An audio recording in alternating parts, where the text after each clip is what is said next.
Well, hello and happy Friday, everybody. How are you guys? Happy Friday, everyone. Well, thank you for joining us today on the MNC Move the Stairs Friday Conversations, where we talk strategy behind some of your biggest public relations challenges. And today, we are continuing the conversation that we started last week, which just if you didn't catch last week's or you still want to grab that on Facebook or YouTube, we talked about how you can reclaim your message if your brand's message has been hijacked. And this week, we're talking about how you can reclaim your brand's reputation, how you can reclaim it and repair it by de-escalating a negative PR situation. Yep, absolutely. And before we start, very quickly, I just want to say, let's all remember 9/11. Unfortunately, I was there in New York, and those people that died, we will never forget them. So just wanted to say that. Okay, we've got several 15-minute mini conversations. The first thing we want to do is talk to you about how you're going to assemble your strike team. And this is going to be really important for who's going to handle the situation and can move quickly in any situation. And then at 15 after, we're going to talk about our three-pronged approach to tactfully reclaim your brand's message, which is going to be really important in any type of a crisis situation. So, and we've been through this with several clients and continue to go through it. So it's really something that if you follow the steps, you're going to be able to do it because we've had great success and we think you will too. At 30 minutes after, we're going to talk about one of our real life examples and kind of walk you through what we did to repair that brand. And then at the end of the hour, we're going to talk about the trust bucket and how you fill it and you refill it. And what the heck is a trust bucket? But it's probably the most important thing we're going to talk about today. So please stay with us through the whole hour and give us your questions because we'd love to hear them. Yeah, I can confirm this is a jam-packed agenda here. I put it together and we were talking about it before the show. So if you have any questions, we're happy to get to those though. Jump in on Facebook or on YouTube. You can comment. We'll be keeping an eye out on those feeds and we're happy to get back to you. And we also have a downloadable one sheet. It's available with every episode, but this one in particular is going to help you kind of lay out the strategies behind assembling who is going to be on your strike team, your crisis task force, so to speak. And you'll find that on our website here shortly after this video wraps up, mnccommunications.com. So this one sheet's going to help people quite a bit, Diane. But first, the Move the Stairs story. What is that all about? So remember, we always try to move the stairs in anything we do at MNC and in our personal lives. And the story very quickly is I was producing for a television station. I walked into a ballroom. Senator McCain was being reelected. We knew he was going to win. And in television journalism, in broadcast journalism, whoever gets the interview first after the candidate gives his acceptance speech is the one who wins. And when I went up and I looked at the podium, the stairs were leading to my competition. I was completely on the wrong side. We were set up on the wrong side of the podium. And so I went over, I saw that the stairs could be unbolted. I unbolted them, moved them around. I moved the stairs to my side. So basically, look at your situation, see what life gives you, and then be as creative as possible so that you can be as successful as possible. And that's move the stairs. So let's get right into this. So if you recall last week, we talked about reclaiming your message, especially if it's been hijacked, which can certainly happen in these times. And sometimes you can, iron out a communications challenge with just a phone call or a conversation, and it's pretty easy. Sometimes it's much more serious. And that's what we're going to talk about today when it turns into a full-blown crisis. So remember, we have issues and we have crises. What we're talking about today are crises. And an issue is when you have a headache. Crises is when it's a heart attack.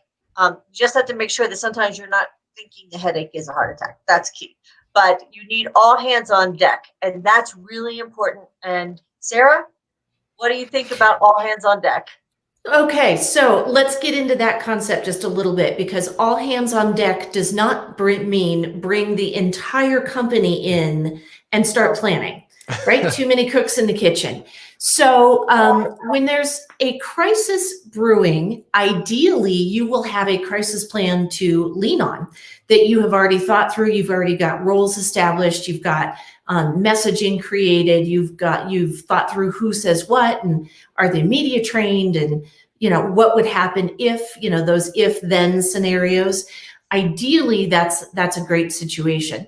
But if you're just getting started on that, which many, many, many people are, many organizations are just getting started, you want to think about assembling a group of people, this strike force, you can call it what you want, your specialized group of decision makers who brand are protection team, right, Sarah? Your brand protection team is a great title for it, because that's what we're talking about, is how to protect your brand from this. Right.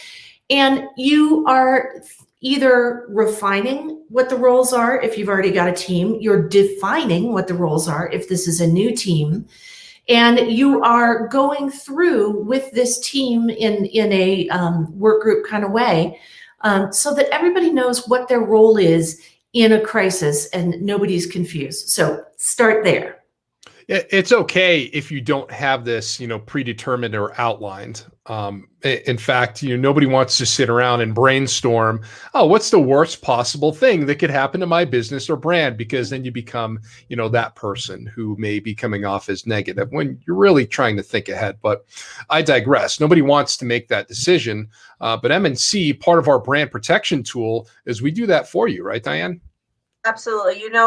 May not want to be that guy, but I'm going to tell you, I love being that guy, because the truth is that when it hits the fan, and it will, I don't care who you are, I don't care what business you have, you're going to have significant issues. Sometimes you're going to have crises.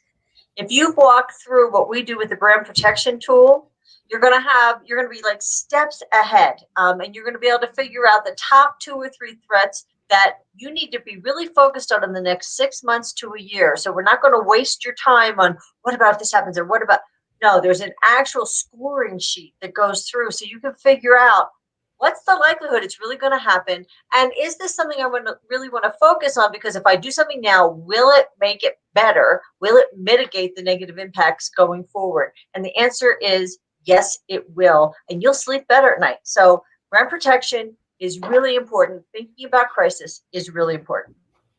All right. Well, let's start off with these decision makers, Diane, because it's really important that your team, you keep it small, because the smaller your team is, the easier it's going to be to communicate with you. And when you're looking at these individuals who are going to be on that, the brand protection team, you're probably going to start with your C-suite. Who's your CEO? Do you have a president of the company? Your COO? These people who are kind of the decision makers within the company. It's important to bring in a lawyer too, because anything that you put out there could potentially legally be used against you if you're in the midst of a crisis. And I think this is the part here where it's great to have all of these minds, but you don't necessarily want to have people doubling up on things. You got to figure out who's going to sign off on the decisions, who's going to handle messaging for the crisis, who's going to handle strategy for the crisis, who's going to talk to the media. If a crisis is this large, the media is probably going to be paying attention. Right. And one of the things that we cover in our insider media relations training is every media inquiry is an opportunity. So even though you might be in the middle of a crisis, even though this might be something that you don't necessarily want to have the media calling you on the other end of that phone, every media inquiry is an opportunity. And here's what we mean by that. When you have a really calm, collected, compassionate spokesperson who can be the public face for your organization, for your brand, for your company, for your business, somebody who has been media trained, who can handle that media glare. Right now, just in how you're handling the crisis messaging, you are starting to lay the groundwork for how you repair your long-term credibility, how you refill that trust bucket. So think about things as you're planning with your strike team. Do you have a really well-trained media spokesperson? Or do you need to get someone trained? Does that person have a backup? Is your CEO trained? Is someone else, maybe somebody in operations who might need to speak to media at some point, are they media trained? Are all of the people who may end up in front of the media really well trained and able to handle that? Do you have emergency messaging prepared? And this is something that you're doing ahead of time. There is no way that you're going to be able to prepare a press release for every possible scenario. But you can set up what we call dark releases, which are very short, sort of Swiss cheese releases that can be updated quickly with information as you have it, and then can be distributed. So do you have that material ready? Do you have your messaging prepared? Do you have, have you thought through all of these materials, including social media materials?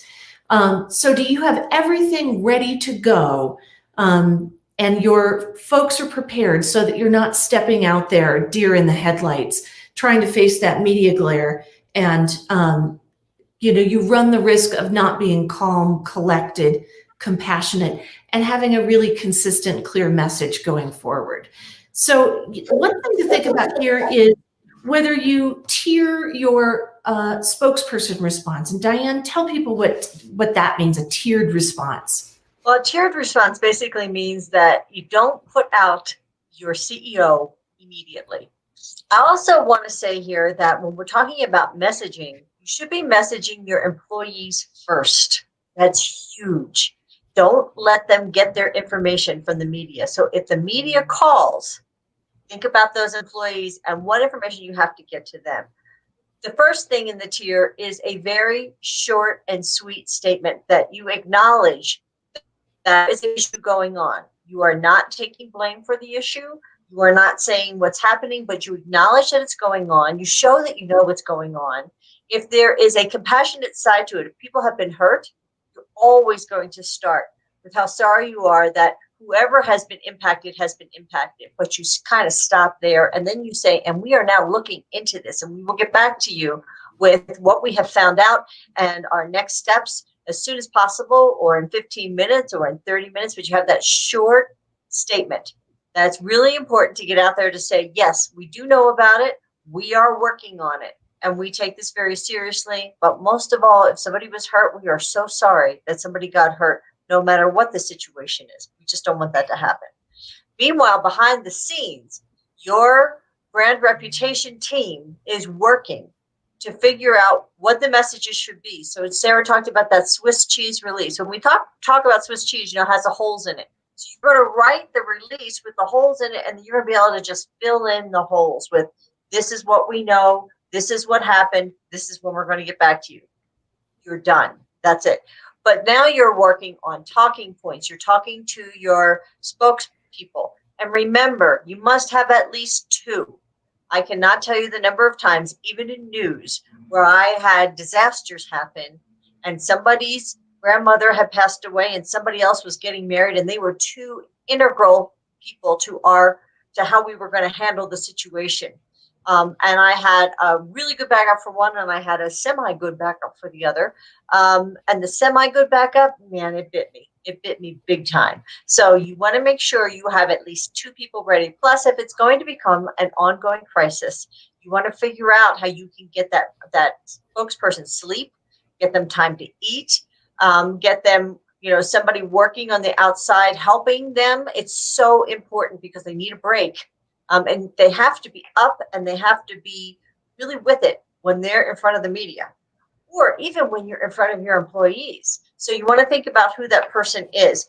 The other thing that I would think about is that if this crisis continues to escalate, if you started with a spokesperson and you haven't put your CEO out there, then I would think about, as it escalated, then possibly involving my CEO and doing it in a way that it showed how we are taking this problem very seriously, and that the CEO is now coming out. And that's a very delicate situation, especially now, because you hear all the time, oh, we didn't even hear from the CEO because they must not care. You have to really be careful with that. But at the same time, if you do it right, it can absolutely reinforce how much you care about the situation. So saving those top level executives. The other thing is, if you have a larger company and you have different groups of employees reporting to different people, the people who they report to should be the ones who are giving the messaging to the employees. That also helps. All the messaging should be the same, but it also helps distribute some of that time around, because your spokesperson is going to be exhausted quickly, because you have the stress and you're out there and you're talking to the media and you're taking on all the stuff and you're writing messages and you're going back and you're thinking about what worked and what didn't and all that. It's hugely draining. So to have that second person, really, really important. That's a great point. So let's get into who should be on this brand protection team or your crisis strike force. So far, we've talked about your final decision maker, your CEO, your spokespeople. You very well may need a good attorney here, or if you have internal corporate legal, absolutely those folks should be involved. But we're going to walk through an example from actually in one of our award-winning crisis communications campaigns. And just so that you can kind of see how many different people might need to be involved in a brand protection team. So we helped a city that had gotten word that Westboro Baptist Church was going to picket at the local high school. And there was, some threats of violence and, First Amendment issues, and there was a whole lot going on. So it was a very complicated situation. And can I say that there was no threat of violence from Westboro? We have to be very careful how we say that. Westboro did not threaten violence in any way, shape, or form. No, and they never, But the whole situation, was a very volatile situation. So the city called us for help, and we stepped in and helped organize all of the different people and the different teams that needed to be involved in the planning for this. And for that situation, it looked like the mayor, the city administrator, the city attorney, the police department, 2 different sheriff's departments, the principal of the school, all of the top level school staff, the school district official, the school district attorney, spokespeople, and all the way down to public works, because public works had to close roads and they had to set up free speech zones, and included the teachers and bus drivers, because the bus drivers needed to know, where am I going to take the kids in event something happens? So we had to help organize all of that communication with all of those team members, because every last person there needed to be involved in this plan. So there's no hard and fast rule. On the one sheet, which is actually 4 today because there's a lot going on, we say that there are 6 positions in your brand protection team. It might be 6, it might be 16, it might be 2. It depends, but the really critical point is that you need to think through how many people need to be involved in planning for these particular scenarios to make sure that this is well thought out, very clear, and that all of the different pieces are represented at the table as we're planning this. So that's how you start to build a plan to reclaim your brand's message and refill the trust bucket. So let's talk about what that looks like in action. And actually, I'm amazed that we're still even on time, guys. We're pretty close to time. We have so much to get through today. So we have a 3-pronged approach to really help you tactfully reclaim your brand's message. And the responsibility of the brand protection team is to take control of the situation. Just really calm everybody down. You want people to know you've got this. Yes, it's a difficult situation, but you're there and you've got it. You also want to provide practical or accurate information, right, for all the organization's audiences. Remember, first, always employees, but then the employees are going to be watching what's on the media. You want those 2 things to match. It's going to be really important. And you want to start thinking about that trust bucket that we started talking about, because when it's all over, you're going to have to refill it. Often you'll start with social media. After, I would say, whether you have a phone tree or you have something to really talk to those employees with, maybe it's a closed Facebook page, because you could start one of those very quickly and get information out that way. Maybe you have a text app already for like snow closures and that type of thing. That's another great way to talk to your employees and get them to maybe a special page on your website. You want to think about that. But for social media, which is now pretty much going to be public, you're going to start there. And you want to make sure that you've already established an official social media Twitter page, because Twitter is going to probably be your best place to go. And think about who has access to that login. Do you have the messaging ready to go? If you've done the brand protection work, yes, you do, and that's great. And again, you're going to put up that statement that says, we know it's happening, and we're working on it. We're going to get back to you just as quickly as we can with more information. And then we're going to think about the different channels. Jordan, how would you use the different social media channels? Well, I think we should start with Facebook here because that still has the most amount of daily users, and I don't think that's going to change for quite some time. TikTok is rocking and rolling, but you're not going to use TikTok here when you're dealing with a crisis situation. Facebook, it's a great place to start as you're trying to get some information out to the public, but what you need to avoid here is sounding superficial. And you may mean it, but the online mob is very, very unforgiving. So you have to be really careful about what you're putting out there as you're trying to address a crisis that's happening right now. And also, if you're like any other company, you probably have scheduled content across your Facebook page.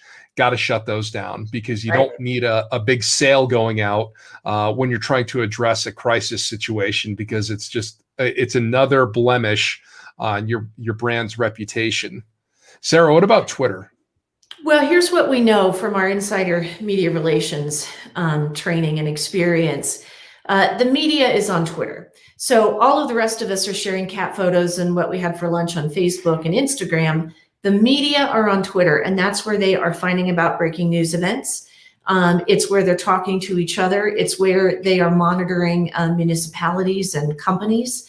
So this is why, Diane, you said just a minute ago, Twitter's the place to be. And this is what we recommend, especially for our municipal clients, that cities in particular have an emergency Twitter channel. It could be the police department. It could be just an emergency handle. And then, Jordan, like you just said, if you, then it makes it very easy because you have a pre-produced message where you say, and you post it on your other social media channels, so Facebook, Instagram, whatever else. This channel is not going to be monitored during insert name of crisis here. For updated, accurate information and for a channel that will be monitored 24/7, go to our Twitter channel and then you put in the link to the Twitter channel. So that way you're cutting down the number of places where the media feel like they can reasonably access you, so that you can be very clear. Do not reach out to us on Facebook because you will not get a response, and we will not publish updated information about this issue on Facebook. Go to Twitter, and that's where you're going to find things, so that you really narrow it down to one channel. And that's the channel where the media are going to be. So that's the channel where you need to be. And I would do the same thing with Instagram. I think I would just say, put a pin and a post at the top that says, we are not going to be posting right now. For all information, please go to our Twitter page, because Instagram is going to be very important when you start to rebuild your reputation. And that's what we mean by refilling the trust bucket, where you're really talking about yourself again, and you're taking your brand and you're expanding your brand. But during the crisis, that's not the time to do that. So I would do the same thing on Instagram. And on LinkedIn, I would probably use LinkedIn only for my CEO. And if my CEO, if we had bumped it up and my CEO wants to have a comment. So I'm thinking about the Marriott CEO during COVID. It's such a wonderful video, and they posted it on LinkedIn. That was the appropriate place for him to speak at that time. You could then take little snippets of that and put that on Twitter, and then say for the whole thing, you can go over to LinkedIn. That would make a lot of sense. And also you could put that on your website and on your YouTube page. But LinkedIn, again, during the crisis is not the place to be posting information unless it's from the CEO and it's a message to employees and to the public. That would make sense to me. And then after the crisis is over and you're starting to rebuild, then absolutely you're going to use LinkedIn all the time. I think too, it's important to talk about more traditional media. Social media is kind of the first place we go when we hear breaking news happen, because our journalist brains instantly go to Twitter, but people will go to Facebook who aren't journalists necessarily to see what people are saying about what's happening in the world. But we can't forget traditional media either. What do we mean by that? Television, newspapers, radio. Now, keep in mind, if you're dealing with a crisis scenario, it's going to take a lot more than one live interview on TV or one news article to completely, repair the tarnished reputation that your brand has sustained. It's going to take a lot more than that to refill the trust bucket. But these are great opportunities, Sarah, as you pointed out earlier in the discussion, for journalists to tell your side of the story. Journalistic integrity requires that both sides of the stories are represented in any news report that's put out there. Otherwise, it's an editorial. Well, and what we teach in insider media relations training is how to prepare. So being successful here, particularly in a crisis situation, is not just preparing beforehand. So your messaging and your media training and all of that. You want to prepare before each and every interview. So if you get a call from a television reporter, and the television market has really changed. So that's, you have to kind of have a different concept about that audience. So television used to be the absolute biggest audience. If you went on TV and said, here's exactly what happened and here's what we're doing about it, and we're really on top of the situation, you could be forgiven for thinking that you've reached most people. But television has changed a little bit, so that if you go on and you've got an interview on, say, the morning show, you might reach 12,000 people. But as soon as that story, that interview that you did, gets posted online, you might be reaching 2 million people, right? So then the station might take that, and then they might, because all of the stations have that like instant alert, and so somebody interested in this particular thing might get an instant alert, and so now somebody's getting it over their phone, right? Or it's being rewritten from your live interview, and now they're writing it just into a print article that's still published now as a second article online. So you can see what we're saying here about why your messaging needs to be so clear and so consistent and conversational, because it can potentially get transcribed or turned into 2 or 3 or 4 different pieces of content from your initial interview. And so that's why it's so important you need to know the name of the person you're talking to. You need to do your research. You need to know, is this an investigative reporter? Is this just breaking news? Is this like the brand new person who doesn't even know who your company is? You need to have that research and be really ready to go and make sure that your messaging is so clear and so consistent right from the get-go, especially for TV, because of all those changes. The other interesting thing is I have Facebook up all the time, and I'm constantly getting live shots from national stories over in the side where CNN is going live, and they've put it up on their page, but it pops up on my page. So if it's a big enough issue that this has national implications, you need to know that your messaging isn't just for your local media. What you're saying could be going out over social media to a national audience at any point of the day. So that's just something to keep in mind, not to scare you, but more to have that in the back of your head, along with our MNC3. And so remember, if you don't know who the MNC3 are, you must know who the MNC3 are. Go to our blog page and you'll go through the MNC3, really important. Print reporters they're very different. So first off, there's a different personality. There's a different psychology to broadcast reporters and print reporters. And I'm going to generalize a bit, but print reporters are more introverted. When you're talking to a television reporter, they have a very short amount of time to get their story on the air. So you got 3 minutes when you're doing your interview. When you're talking to a print reporter, be prepared for them to ask you all kinds of questions and to dig deep, because that's what they do. That's who they are. It's a very different animal. It's almost, it's truly, while they're both reporters, they're day and night. when you talk to a print reporter, you're going to slow down your speech a bit. You're not in such a hurry to get out your story, because you're going to want to let them ask those questions and really dig deeper and get into the nitty gritty. So that's really important. In a crisis situation, they're still going to want the top information, just like the broadcast reporter. So that's really important. But be prepared for them to start digging down into the weeds, because that's what they do. They have a little bit more time to write their piece sometimes. But I can say that most of the print reporters I know now have to file by 3 o'clock. So when you get a request, look at the clock, and you'll know how fast you're going to have to work with that reporter, because it's going to be really important.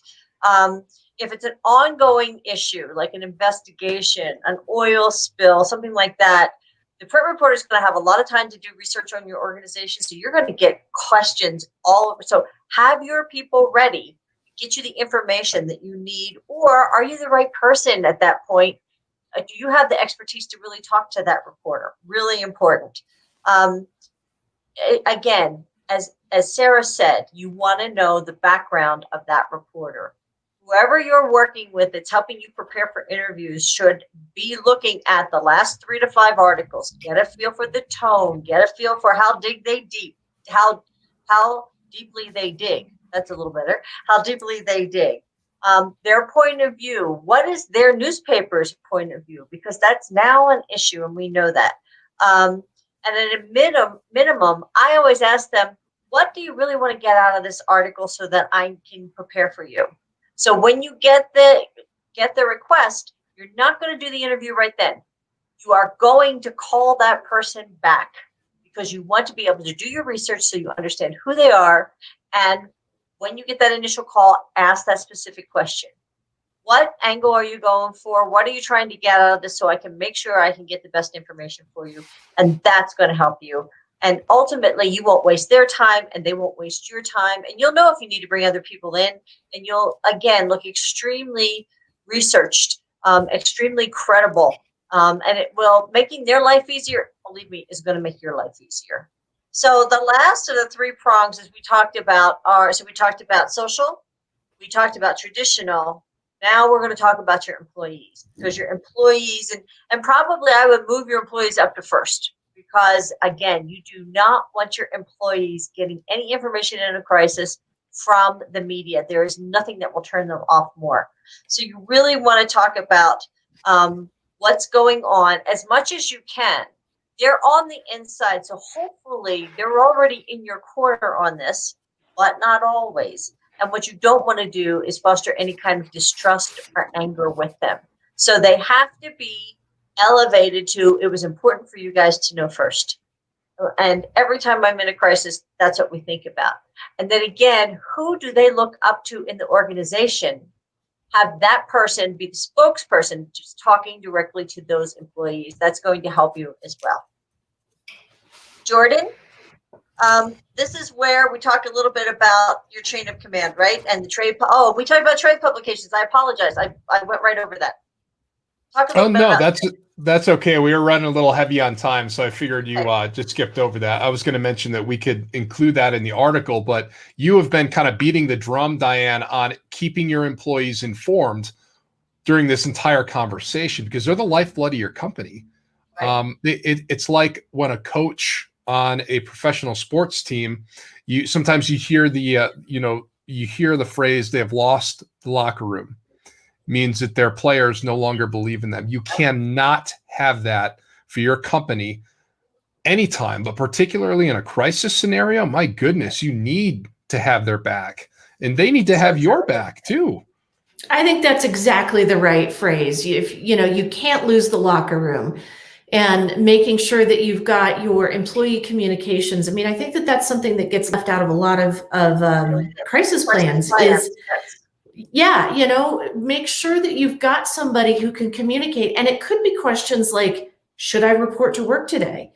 Mm-hmm. Should I come in? They may have questions. I mean, unfortunately with COVID, what we just found out is, hey, I'm going to be on furlough. Do I still have health insurance? Exactly. So, right, these are some of the things that we've helped clients walk through in terms of communicating to their employees. So I think that locker room phrase, "Don't lose the locker room," is really key. And what we're kind of talking about here is, again, laying this groundwork for reputational repair. And we're going to talk about that again next week. Well, I mean, all of this falls under the umbrella of brand protection, which is our specialty. That's what all of this leads to, is protecting your brand. And next week, we're going to talk about how to plan PR for a massive event. Hopefully it's a great event. Maybe it's something awesome. You're going to open a whole new, wing of the hospital, or something exciting is going to happen. It could certainly be, a crisis plan as well. So all of this kind of dovetails to work together in your planning for brand protection. But we want to walk through now a real life example of brand reputation, brand protection, and brand repair. And Diane, this is another award-winning campaign that, frankly, we've been working on for, well, a number of years. Yeah, 9 years now we've been working with Rocky Ford Growers Association. So if any of you know about the Rocky Ford cantaloupe, if you're in Denver, you absolutely know about it. If you're in Kansas, you know about it. If you're in New Mexico, you know about it. Chicago, anyway. Yeah. So this cantaloupe is some of the sweetest cantaloupe that's out there. It's actually measured. I mean, we can say by research that it's some of the sweetest cantaloupe you can buy anywhere in the country. And people wait for it every year. In fact, at the time that the crisis happened, they've been buying it for 125 years. Lucille Ball required it that it be in, for those of you who know who Lucille Ball is. How do you not? She required that in season, that it was in her dressing room anytime that she went out on stage. That's how big Rocky Ford Cantaloupe was. So, but in September of 2011, there was the deadliest at that point, the deadliest listeria outbreak ever in our country. More than 30 people died. They lived in 18 states. More than 100 people got sick. I mean, it was a big deal. And the label on that cantaloupe said Rocky Ford. Turns out it had nothing to do with Rocky Ford. But when those farmers woke up, and it's the end of the season when they wake up to see the media reporting this, that the CDC had said it was Rocky Ford. It's actually written as Rocky Ford cantaloupe in a lot of the CDC publications. They were horrified. 125 years, there's never been anything that made anybody thinking, oh my gosh, people were dying. If you can imagine you think your business has caused people to die. I mean, there were farmers who said, I won't ever farm again. And everybody was horrified. And Rocky Ford is this teeny, tiny town in southeastern Colorado. And it is the farmers that have been there for 4 and 5 generations. So there's this history and pride, but they had never really done any work to go out and say, this is who we are and this is what we do for safety. It was all about the taste of the cantaloupe. And so what happened is that the cantaloupe came from 60 miles away in Holly, Colorado. The farm there used the name Rocky Ford because it hadn't been trademarked. It was not protected. I'm talking about brand protection. And it had nothing to do with the town of Rocky Ford, the farmers in Rocky Ford, but nobody knew that for almost 2 months. And that's when we were brought on. So Sarah, what do we do? Yeah, that's an example of your brand, right? Your business, your reputation being dramatically negatively impacted through no fault of your own. And that's exactly what happened here. But at this point now, you can't control what's happening. You can't control, what's coming at you, but you can control your response. And that's the very first step toward laying the groundwork toward repairing your reputation. Now, hopefully you've done the work to fill your trust bucket first. So people know who you are, the precautions you take, they trust you, they know who to call and talk to get more information. So hopefully you've done that first. Rocky Ford Growers Association has certainly done that over the last 11 years, but they hadn't done that at the time. And that's when M&C got called in to manage that situation and then create that reservoir of trust and goodwill to draw on going forward. So, that's how we got called into this situation in the first place. And I remember this story quite well because I was just in my infancy of my, journalism career. I was in my first job in Grand Junction, so this was a big, big story. We were running it every single day, and it had a bit of a ripple effect too, because just east of Grand Junction is Palisade, and if you're from Denver, you know Palisade very well. They're known for their beaches.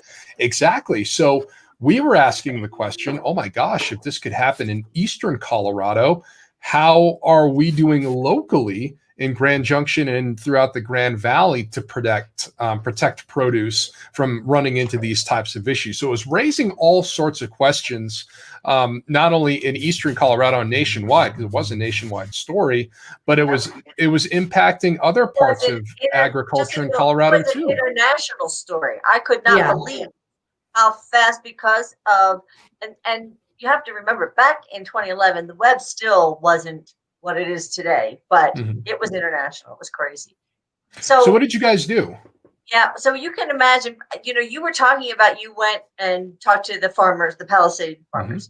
State of Colorado, this was so serious. The state of Colorado took their name off of all other types of produce. So onions happened to be coming in season. Potatoes started to be coming in season, and all of Colorado's names, because the umbrella effect. So this was not, and this happens so often, is that something you had the Olathe sweet corn. That's a big one too. Exactly. Something can happen in your industry that has nothing to do with you, but that negative feeling, that negative connotation then happens to everything surrounding, and you get caught up in it. So again, another reason for brand protection and for thinking about, how do I build my brand now? How do people know who I am as a business owner, as a company, what I stand for now? Because it doesn't have to be your company that has the crisis. And that's one of the big things that we learned. And that it's, no one at that point wanted to be associated with Rocky Fork cantaloupe, and no one wanted to be associated with Colorado produce. Well, and so the very first thing that M&C did at that point, working with the state, is the Department of Ag, and then there were a number of agencies involved. But the very first thing that M&C did was to media train the farmers. So there were 8 family farms, multi-generational family farms. So really wonderful story and wonderful people. And the very first thing that you do is make sure that everybody is media trained so that they can, withstand that glare and those questions. And, you can through all of the really frustrating questions so that they can respond well. And so that you can start to put a face, to the name, so that you could say, look, here are the facts, here's the truth, here's the information that I can tell you and share with you. So media training was the first step. Was the first thing. And actually the state even went in before we were hired and started working with the farmers, really teaching them how to tell their story, and teaching them how to exhibit the pride that they had and the care that went into it. When we were brought on, the first thing we did was we contacted Colorado State University, because they have a phenomenal food research lab up there. And we started talking to them about what are the best practices for people to do at home. Meanwhile, the farmers built $1 million, they call it the shed, which makes me laugh, but $1 million shed. Yes, $1 million shed facility. Again, working with universities around the country to make sure that they had best practices. So even though they had nothing to do with this, they invested $1 million in making sure that their produce was as safe as possible. So once we had the research and things were moving forward, now we have a story, a really good story to tell with facts, with information, with things that aren't. So you want to take the humanization of this, of who are the farmers and the pride in the 125 years and the 4th and 5th generations. And you couple that with, and look what they did, even though they didn't have to. They never said it wasn't us.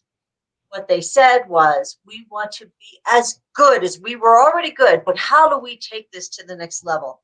And then when, with CSU, we knew that in this crisis, many times a crisis is a loss of control. People feel that they have lost control of something in their life. In this situation, they lost control of the safety of the cantaloupe, what they were bringing home and feeding to their kids. So we worked with CSU and said, what can people do at home so that that can give them an even added sense of control? And so we came up with the way that you clean your cantaloupe and the way that you scrub your cantaloupe and why do you scrub your cantaloupe this way and all the things that go along with that. And that actual action, giving somebody an action in a crisis, something to do that helps them regain that sense of control, is incredibly important.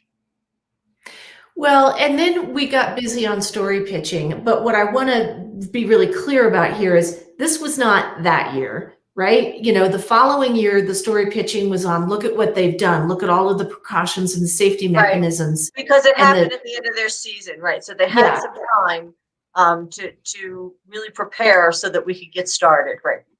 Right. So this, you know, this was a long-term thing. And so in the intervening years, we've been able to move this message now forward with a lot of really interesting and different things. Also, actually, a couple of award-winning campaigns on a cantaloupe beer. There were 2 seasons of a great cantaloupe beer. And yeah, Jordan's like, I'm all over that. But, you know, now we're starting to talk about different things, and we really drove home that family farming message. Also, we got wonderful traction with technology, the use of technology in that $1 million shed. You know, this amazing technology of where they pick the little personal watermelons and they go in this conveyor and they're popped out by weight so that they can sort them by weight. So millions of watermelons come in and get quickly sorted in the watermelon shed by weight. You know, the technology of sub-inch farming and, you know, very careful conservation of resources and water. All of those became really effective earned media mechanisms that drove that message that these are your neighbors, your friends, these are family farmers, these are multi-generation farms that, and you know, one of their phrases is, we eat what you eat, right? So we feed our kids what you feed your kids. We take this so seriously, and here are these, you know, story angles that that resonate with their consumer audiences. The other thing we did was we made sure that we got other people with credibility to back us up. So the governor was involved and ate cantaloupe on air. The head of the Department of Public Health was involved and ate cantaloupe on air. The head of the Department of Agriculture got involved. Then we had top chefs from all over Denver develop recipes and actually serve Rocky Ford cantaloupe in their restaurants and call it out on their menus. Again, reinforcing the credibility and saying, this is a great product and I believe in this product. So it wasn't just the farmers saying it. It was bringing in those third parties who had credibility to really bolster the message. I'm sorry, Jordan, go ahead. No, I was going to say, so you're not just saying this stuff, it happened overnight. It wasn't us. Happened overnight. You know, everything's better. This is years and years and years of work that you both put into this, and working with RFGA and dignitaries and the farmers themselves and the state.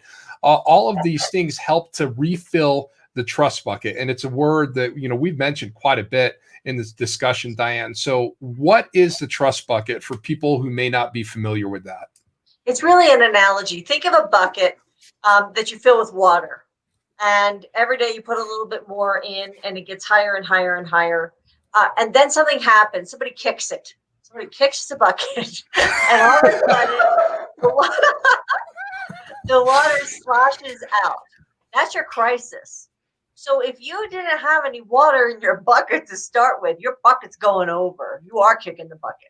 So it's really important that you start to fill this bucket with information about you, who you are, who your company is, what it stands for, the good things that you do. You know, people are like, I don't need to tell people that. Yes, you do. And again, the crisis may not be anything that has anything to do with you. Rocky Ford Growers Association, those Rocky Ford farmers had nothing to do with this. And how many times do we see big stories happen? Jordan says, we immediately went to the Palisade farmers. Well, now do I have to worry about peaches? I mean, that's what you have to think about if that story comes up, because now you're associated with a deadly outbreak of listeria. Again, the Palisade peach people had nothing to do with it, but where did the media go? They're localizing the story. So if you're a farmer, you know they're coming. You better have something in your trust bucket so people can remember, oh yeah, those are the beet farmers and they're really good at this. And so they're just talking about what's going on. And it's an opportunity, then it's an opportunity, and it's not something that's going to be an issue or a crisis for you. Well, and the thing to keep in mind is that the trust bucket it's a little bit like a reputational bank account. So you can draw on it. So if your bucket, as RFGA's now, is full right up to the top, people know them, they trust them, they recognize those family names, they recognize that sticker, they know that it's got the QR code, you can track it from seed to table. That's so cool. All of that. Yeah, it's awesome. It's really cool. Go to their website, or Rocky Ford Growers Association, growersassociation.com, and you can find all that stuff. But that's what a full trust bucket looks like. So they've got that, a lot of reputational trust. And what happens when you have this reputational trust is that when something comes along to, threaten to knock over your bucket, now you have a crowd of people who go, hey, wait a minute. I know those folks, and I know their process, and I know their systems. And you know what? Those are good people, and this is an okay thing. And so now you've created advocates, right? People who can pop up and, they're kind of your flank. They're on each side saying, no, these are good people, and this is a good company, and they do good work, and they, if there's something wrong, they're going to fix it. I have trust that they're going to fix it. And so that's what the value is. Let's give them the benefit of the doubt and hear what they have to say, instead of this automatic jumping to, oh, you're that kind of a person, or you're that kind of a company, or you must have done that. And how judgmental has the public become at this point, based on wherever you're, whatever you think, wherever you fall on the spectrum. Judgment is huge right now. There's so little benefit of the doubt, but that trust bucket will help give it to you. So how do you take an empty trust bucket, to use your words, Diane, if your brand has kicked the bucket? You gave some very specific examples, you and Sarah both did, but let's just kind of broaden this out for people who aren't, farmers and are dealing with a crisis. How do you start to refill that from empty without kind of coming off as superficial? Absolutely.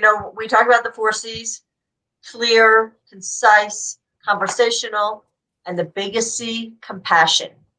Make sure that your messaging constantly meets the criteria of the 4 C's. And that the consistency is probably, I'd say compassion's first, but consistency is second, because people need to see you over and over again, because there's so many people messaging out there. You're just getting bombarded. So you want to make sure you have a very specific target audience where you are really building those advocates, those people, that community that cares and wants to get to know more about you, so that if something happens, they're going to be there standing with you and saying, let's hear what they have to say at least, because it's so very, very important. So Sarah, it looks like, go ahead. Yeah, well, I mean, so for compassionate, I think is the critical thing. And we've talked about this, guys, I don't know, every single week for 3 months. Because we are all kind of up to here right now with everything that everyone is dealing with, with COVID and kids in the house and illness and sickness and job loss and all of the things that are going on. So compassionate sounds like, first and foremost, you acknowledge the suffering. So for Rocky Ford, even though they had nothing to do with it, imagine how icky it would have felt for them to come out and say, well, this wasn't our fault. We had nothing to do with it. That's not compassionate. So they came out and said, gosh, this is really upsetting. We are so sorry that this happened. And here's what we're doing to make sure that you know that we have earned a 125-year perfect safety record. Here's how we've done it. That's how you message compassionately. And here's And where that's we've gone the extra mile, right? We worked with CSU. We came up with a way that you can actually clean the cantaloupe as well. yeah. I was sitting here thinking that, and I just wrote it in one of our posts, that when I saw the most compassion was 9/11.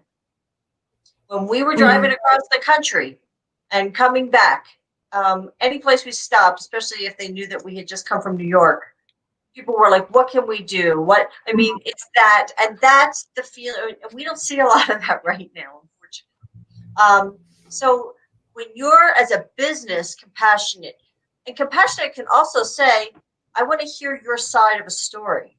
I want to, if you're, with all the cultural changes that we've talked about, compassion is saying, I may not have all the answers. Let me listen to what you have to say. I may or may not agree with you after I listen, but I'm listening.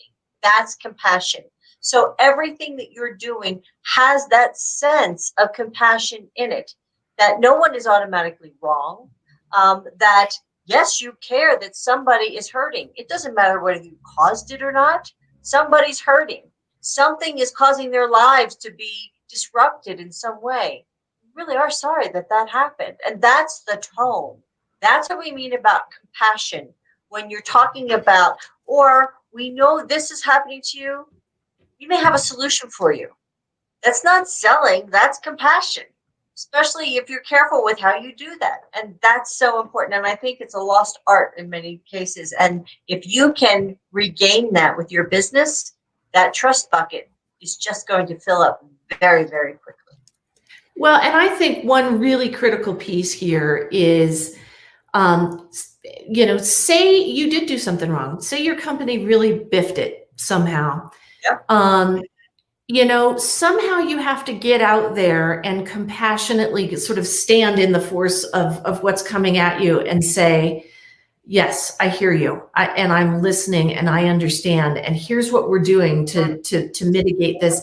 And somehow you have to do it. This is where media training, insider media relations comes in. You have to do it because this is not about you personally. This is where Tony Hayward went wrong, talking about his vacation. It's not about you, Tony. It's not about you personally, exactly. And because he did so very, very well with all of that media spokesperson and all of his. You're talking about the BP oil spill, right? The BP oil spill. Like, he was on it. Like, there couldn't have been anybody better until there wasn't. And it was because part of that was he was alone. They did not have a backup media person. They did not have, now, maybe he chose that they wouldn't have a backup spokesperson. But I think so many of the missteps were literally weeks into the event.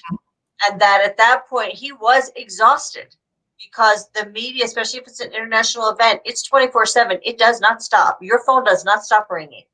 And there was no one else speaking. Could that have been his issue? Could have been. I have no idea. But that's why you always have to have that backup, because you need somebody who is refreshed and can think fast on their feet and isn't just so exhausted that whatever's happening here is just coming out of their mouth. Yeah. And that's, Jordan, really kind of where the planning comes in, right? This brand protection team that we're talking about.